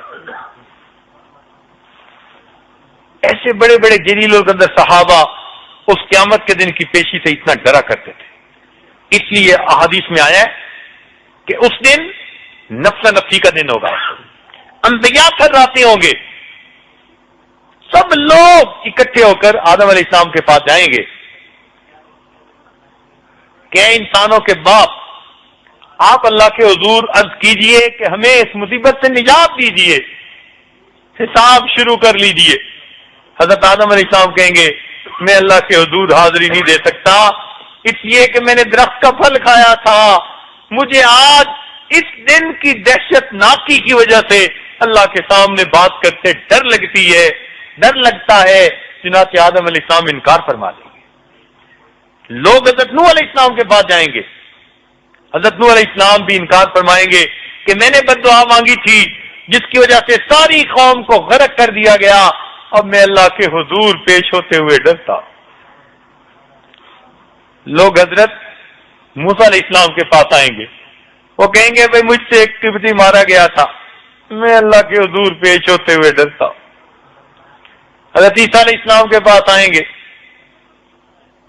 کہیں گے کہ بھئی نہیں، لوگوں نے کہ مجھے تو اللہ کا شریک بنا لیا تھا اور مجھے تو اللہ کے حضور پیش ہوتے ہوئے ڈر لگتا۔ سب انکار کر دیں گے، بالآخر ساری انسانیت نبی علیہ السلام کی خدمت میں حاضر ہوگی۔ حدیث پاک میں آتے ہیں کہ نبی علیہ السلام مقام محمود پر پہنچ کر سجدے میں جائیں گے، نبی علیہ السلام نے فرمایا میں اس دن اللہ تعالیٰ کی ایسی حمد بیان کروں گا نہ پہلے کسی نے کی نہ کوئی بعد میں ویسی حمد کرے گا۔ اور پھر نبی علیہ السلام سجدے کی حالت میں رونا شروع کر دیں گے، اللہ اپنے محبوب کو فرمائیں گے میرے محبوب آپ دنیا میں بھی روتے رہے سجدوں میں اور آج بھی سجدے میں رو رہے ہیں، سجدے سے سر اٹھائیے، سل توتا، آپ مانگیے، جو مانگیں گے آپ کو ہم عطا فرما دیں گے۔ تو اللہ کے محبوب فرمائیں گے اے اللہ اپنے بندوں کا حساب لیجیے، ان کو اس مصیبت سے جان چھڑائیے۔ فرمائیں گے اچھا کسی کو پیش کرو۔ کتابوں میں لکھا ہے کہ جب اللہ تعالیٰ فرمائیں گے پیش کرو تو نبی علیہ السلام سیدنا صدیق اکبر کو کہیں گے کہ تم پیش ہو جاؤ۔ جب کہیں گے تو صدیق اکبر رونا شروع کر دیں گے، اے اللہ کے نبی میں اپنے رب کے سامنے پیش نہیں ہو سکتا، اے اللہ کے نبی میں عمر کے آخری حصے میں آ کر مسلمان ہوا، آخری حصے میں آ کر مسلمان ہوا، زیادہ عرصہ میرا اسلام سے پہلے کا ہے عمر کا، میری عمر اس قابل نہیں کہ میں اللہ کے حضور پیش ہو جاؤں۔ انکار کریں گے، نبی علیہ السلام فرمائیں گے ابو بکر تجھے اللہ کے حضور پیش ہونا ہے۔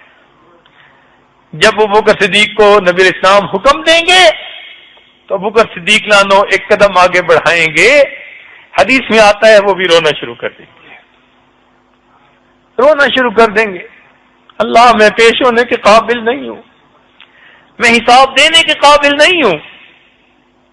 اللہ تعالیٰ فرمائیں گے اور میرے محبوب کے یار غار تو نے میرے محبوب پر ایسے احسانات کیے ہوئے ہیں کہ اس کا بدلہ ہم نے اپنے ذمے لیا ہے۔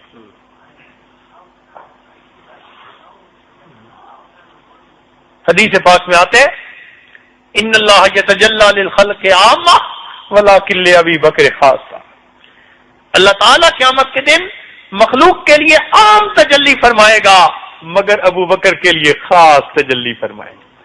اللہ رب العزت مسکرا کر دیکھیں گے ابو بکر صدیق کی طرف، تم روتے ہو اور تمہارے تو احسانات ہیں میرے محبوب پر اور ان احسانات کا بدلہ میں نے دینا ہے۔ نبی علیہ السلام نے فرمایا میں نے دنیا میں سب کے احسانات کے بدلے دے دیے، ابو بکر تیرے احسان کا بدلہ اللہ دے گا۔ کیسی زندگی ہوگی کہ احسان کا بدلہ دینے میں کمال رکھنے والے اللہ کے محبوب فرماتے ہیں ابو بکر تیرے احسان کا بدلہ اللہ دے گا۔ اللہ اکبر، اللہ۔ چنانچہ سیدنا صدیق عمر آگے ہوں گے، اللہ تعالیٰ ان کا نام اعمال دیکھیں گے، مسکرا کر فرمائیں گے کہ ہم نے تو کہا تھا وَلَسَوْفَ يَرْضَى، ابو بکر ہم تمہیں خوش کر دیں گے۔ اللہ اکبر۔ پھر جب ان کا حساب ہو جائے گا تو سیدنا عمر رضی اللہ تعالیٰ عنہ کو پیش کیا جائے گا۔ سیدنا عمر رضی اللہ عنہ بھی روئیں گے مگر اللہ رب العزت کی رحمت جوش میں آئے گی۔ نبی علیہ السلام نے فرمایا عائشہ صدیقہ رضی اللہ عنہا کو کہ آسمان کے ستاروں کے برابر اگر کسی کی نیکیاں دیکھنی ہو تو عمر فاروق کی نیکیوں کو دیکھو۔ مراد مصطفیٰ تھے، اللہ تعالیٰ ان کو بھی مسکرا کر جو ہے پاس فرما دیں گے۔ پھر سیدنا عثمان غنی پیش ہوں گے۔ حدیث پاک میں آتے ہیں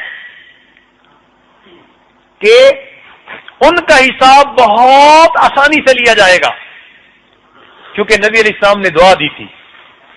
ایک مرتبہ عید کا دن تھا، نبی علیہ السلام عید پڑھانے کے لیے تشریف لے جانے لگے تو ام المومنین نے عرض کیا اللہ کے نبی آپ عید پڑھانے جا رہے ہیں، ہمیں کچھ دیجئے کہ ہم کچھ پکائیں، منگوائیں اور پکائیں، یتیم آئیں گے، بیوائیں آئیں گی، ہم تاکہ ان کو بھی آج عید کے دن دے سکیں۔ نبی علیہ السلام نے فرمایا کہ میرے پاس تو کچھ نہیں۔ وہ خاموش ہو گئی۔ نبی علیہ السلام نے عید کی نماز پڑھائی۔ جب عید کی نماز پڑھا کر واپس گئے تو دیکھا کہ گھر میں بہت کچھ پکا ہوا ہے اور یتیم بیوائیں آ رہے ہیں اور وہ بھی لے کے جا رہے ہیں۔ تو نبی علیہ السلام بڑے حیران ہوئے، پوچھا کہ یہ سب کچھ کیسے ہوا؟ عرض کیا اللہ کے نبی جب آپ عید کی نماز پڑھانے کے لیے تشریف لے گئے تو آپ کے غلام سیدنا عثمان ابن عفان رضی اللہ تعالیٰ عنہ نے آپ کی ہر زوجہ کے گھر سامان سے لدا ہوا ایک ایک اونٹ ہدیہ کے طور پر بھیجا ہے۔ سب ازواج کو ہدیہ بھیجا تو سب ازواج نے کھانا پکایا اور اللہ کے راستے میں دے رہی ہیں۔ تو اس کو جو ہے نبی علیہ السلام نے جب یہ سنا فرمایا یا رحمان سہل الحساب علی العثمان، اے رحمان اب تو عثمان کے لیے قیامت کے دن کا حساب آسان فرما دے۔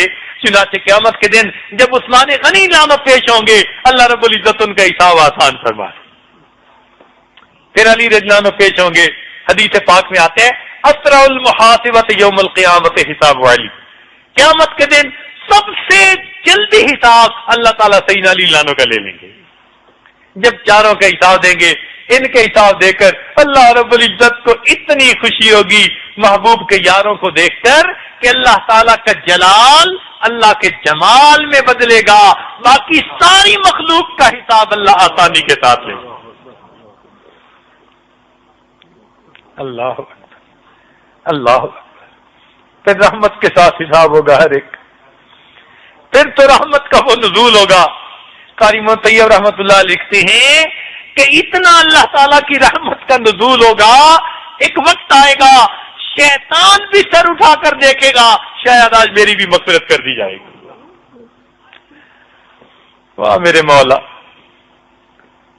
اس کی رحمت کا کتنا ظہور ہوگا۔ تو بھائی اس دن کی ابتدا کی شدت بڑی زیادہ ہے، اس لیے اس دن اللہ رب العزت کے حضور پیش ہونے سے ہمارے اسلاف ڈرتے رہے۔ علامہ اقبال نے عجیب اشعار کہے، فرماتے ہیں تو غنی از ہر دو عالم من فقیر، تو غنی از ہر دو عالم من فقیر، روز محشر عذرہائے من پذیر۔ اے اللہ تو دو عالم سے غنی ہے اور میں محتاج ہوں، قیامت کے دن میرے عذروں کو قبول کر لینا، روز محشر عذر ہائے من پذیر، گر تمہیں بینی حسابم ناگزیر، از نگاہ مصطفیٰ پنہا بگیر۔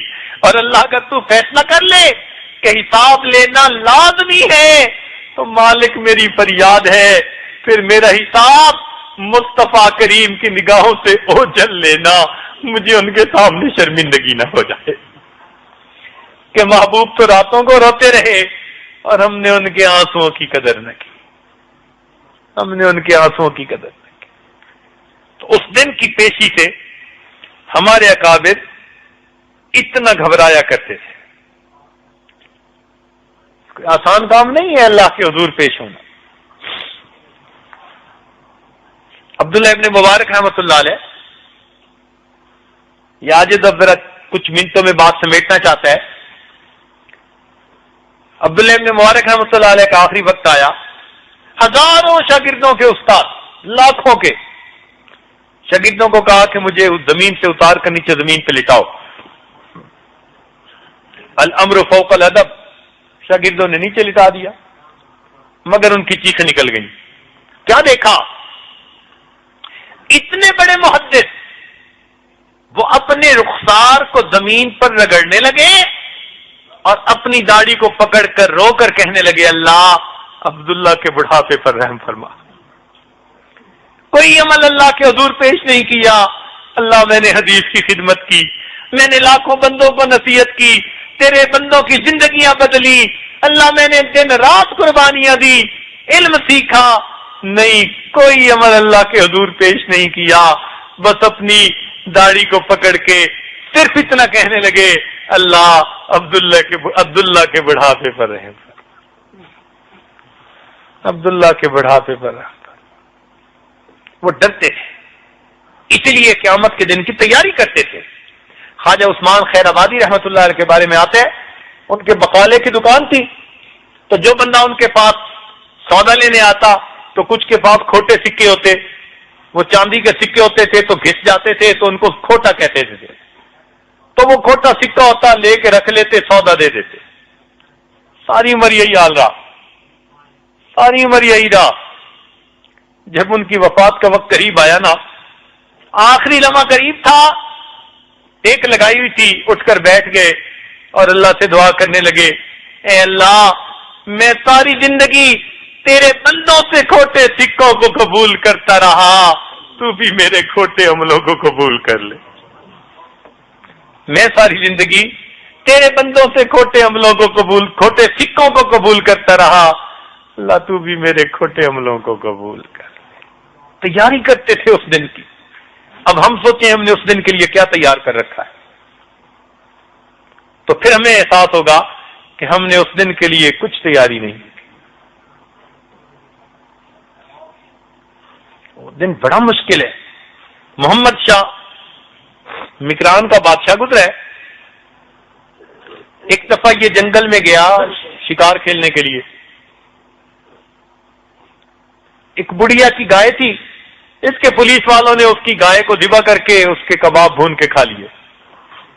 بڑھیا نے اسے کہا کہ بھائی مجھے کچھ پیسے دو، کوئی اور گائے لے لوں، اسی کے دودھ پہ میرا گزارا تھا۔ انہوں نے بات ہی نہ سنی، بڑی پریشان، کسی شخص سے مشورہ کیا میں کیا کروں۔ اس نے کہا بادشاہ نرم دل ہے، تم بادشاہ کو اپنی بات پہنچاؤ، وہ تمہیں کمپنسیٹ کر دے گا۔ اس نے کہا پولیس والے تو جانے نہیں دیتے۔ اس نے کہا میں تمہیں طریقہ بتاتا ہوں کہ بادشاہ نے 2 دن کے بعد واپس جانے، اور اس کے گھر کے راستے میں دریا ہے، اور دریا پر ایک ہی پل ہے، یہ اس پل سے گزرے گا، تم پل پہ پہنچ جاؤ اور محمد شاہ سے وہاں اپنی بات کر لینا۔ بڑھیا وہاں پہنچ گئی۔ جب محمد شاہ وہاں پہنچا، بڑھی آگے بڑھی، اس نے سواری کی لگام کو پکڑ لیا۔ محمد شاہ کہنے لگا اماں کیا بات ہے، سواری کیوں روکی؟ کہنے لگی میرا تیرا ایک معاملہ ہے، ذرا نیچے آ کے سن لے۔ یہ نیچے اترا، کہنے لگا اماں بات کیا ہے؟ اس نے کہا کہ محمد شاہ میرا اور تیرا ایک مقدمہ ہے، یہ پوچھنا چاہتی ہوں اس پل پہ حل کرنا چاہتا ہے یا قیامت کے دن پل سے رات پہ حل کرنا چاہتا ہے؟ اس پل پہ حل کرنا چاہتا ہے یا قیامت کے دن پل صراط پہ حل کرنا چاہتے ہیں؟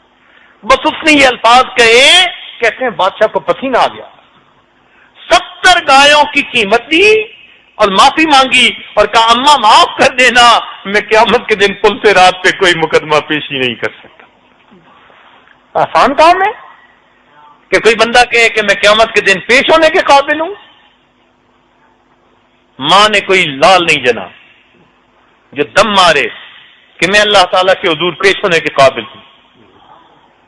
وَخَشَعَتِ الْأَصْوَاتُ لِلرَّحْمَنِ وَلَا تَسْمَعُ إِلَّا هَمْسًا۔ وہ ایسا دن ہوگا انبیاء تھراتے ہوں گے۔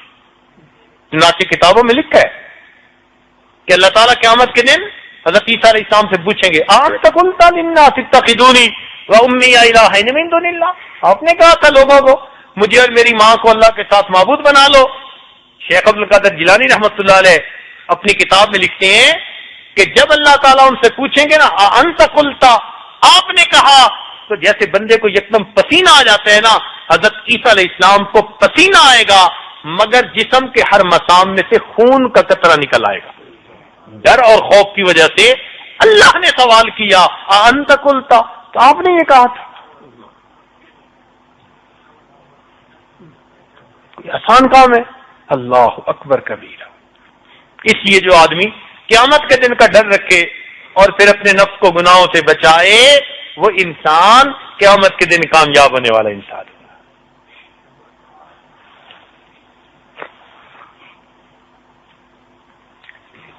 امام شافعی رحمۃ اللہ کے زمانے میں وقت کا حاکم ایک پریشانی کا شکار ہوا کہ بیوی روٹھ گئی۔ اب وہ چاہتا تھا کہ اس کو منائے اور بیوی غصہ کر گئی تھی۔ ایک دن اس نے اس کو زیادہ منانے کی کچھ کوشش کی، وہ جتنا مناتا وہ اتنا اور اس سے ناراض ہوتی، حتیٰ کہ اس عورت نے غصے میں اس کو کہہ دیا کہ جہنمی میں تیری شکل نہیں دیکھنا چاہتی۔ جب اس نے جہنمی کا لفظ کہہ دیا نا تو وہ بھی حاکم تھا، اس نے غصے میں کہہ دیا اگر میں جہنمی تو تجھے 3 طلاق۔ اب جب غصہ دونوں کا ٹھنڈا ہوا تو بادشاہ بھی سوچنے لگا کہ پورے ملک میں ایسی خوبصورت لڑکی تو اور ہے نہیں، میں بھی نہیں اس کو اپنے سے جدا کرنا چاہتا۔ اور بیوی کا دماغ ٹھنڈا ہوا تو وہ بھی سوچنے لگی کہ جو عزت بادشاہ کی وجہ سے میری ہے اس کے بغیر تو نہیں ہوگی۔ اب دونوں چاہتے تھے کہ بھئی ذرا سلو ہو جائے، مگر طلاق مشروط تھی۔ تو اب بادشاہ سے بیوی نے پوچھا کہ بھئی طلاق کا پتہ کریں واقع ہو گئی کہ نہیں ہوئی۔ اس نے علماء سے پوچھا، علماء نے کہا جی ہم تو جواب نہیں دے سکتے اس لیے کہ طلاق مشروط ہے، اگر میں جہنمی تو تجھے 3 طلاق۔ تو کون فیصلہ کرے کہ آپ جہنمی ہیں یا نہیں؟ اب تماشا بن گیا، it became the talk of the town. اب جس کو یہ مسئلہ پتہ چلے وہ کہے جی کہ کوئی اس کا جواب نہیں دے سکتا۔ عجیب کیفیت ہے۔ کسی نے امام شافعی رحمۃ اللہ کو بتایا، وہ مان لگا میں اس کا جواب دے سکتا۔ چنانچہ کسی نے بادشاہ کو اطلاع دی جی کہ فلاں بزرگ ہے، اس نے دعوت دی ان کو اور کہا جی کہ میں اس مصیبت میں مجھے نکالیں۔ ان کا میں اس کا جواب دے سکتا ہوں مگر مجھے آپ سے ایک بات پوچھنی پڑے گی۔ تنہائی میں اس نے بندوبست کر دیا تنہائی کا۔ انہوں نے بادشاہ سے پوچھا کہ یہ بتاؤ آپ کی پوری زندگی میں کوئی ایسا موقع ہو کہ آپ کسی گناہ کو کرنے کی قدرت رکھتے ہو مگر اللہ کے ڈر سے آپ نے گناہ کو چھوڑ دیا؟ بادشاہ نے سوچ سوچ کر کہا ہاں ایک واقعہ پیش آیا۔ وہ کیسے؟ بادشاہ نے کہا کہ ایک مرتبہ میں اپنے کام سے ذرا جلدی فارغ ہو گیا، خلاف معمول جلدی میں اپنی آرام گاہ میں آ گیا تو میں نے کیا دیکھا کہ محل میں کام کرنے والی ایک نوجوان لڑکی وہ ابھی کوئی بستر وغیرہ سنوار رہی تھی، ٹھیک کر رہی تھی۔ میں کمرے میں آ گیا، اس کے چہرے پر نظر پڑی تو مجھے وہ بہت خوبصورت لگی۔ تو میری نیت بدلی، میں نے کنڈی لگا دی۔ اب جیسے ہی میں نے کنڈی لگائی وہ لڑکی پہچان گئی کہ بادشاہ کی نیت ٹھیک نہیں، میں نے اس کی طرف قدم اٹھایا تو وہ بچی مجھے دیکھ کر کہنے لگی یا ملک اتق اللہ، اے بادشاہ اللہ سے ڈر۔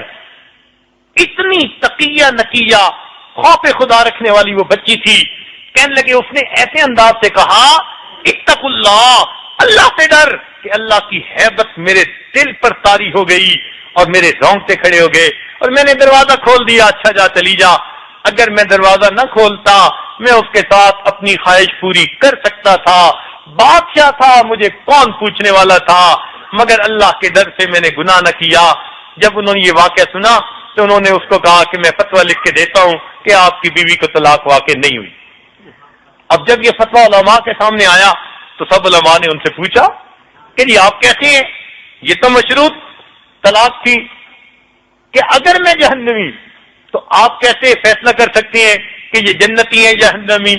تو انہوں نے کہا کہ جناب یہ فیصلہ میں نے نہیں کیا، یہ فیصلہ خود قرآن پاک میں اللہ تعالیٰ نے کیا ہے، یہ فتویٰ میں نے نہیں دیا، یہ فتویٰ پروردگار نے دیا ہے۔ اللہ تعالیٰ بھی تو حافظ ہیں، قاری ہیں، مولانا ہیں اور مفتی بھی ہیں، ماشاءاللہ سب کچھ ہیں۔ ہم نہیں پڑھتے فاللہ خیر حافظا، تو حافظ بھی ہوئے، سنقرئک فلا تنسا تو قاری بھی ہوئے، انت مولانا تو مولانا بھی ہوئے، اور واللہ یفتیکم فی الکلالہ، اللہ کلالہ کے بارے میں تمہیں فتویٰ دیتا ہے، مفتی بھی ہوئے۔ ماشاءاللہ یہ سب کتنی مزے کے الفاظ ہیں، اللہ کی شان، علماء کی خوش نصیبی، یہ الفاظ ان کے لیے لوگ استعمال کرتے ہیں۔ واہ میرے مولا، تخلقوا باخلاق اللہ، اس کا نمونہ دیکھو۔ پروردگار نے فرمایا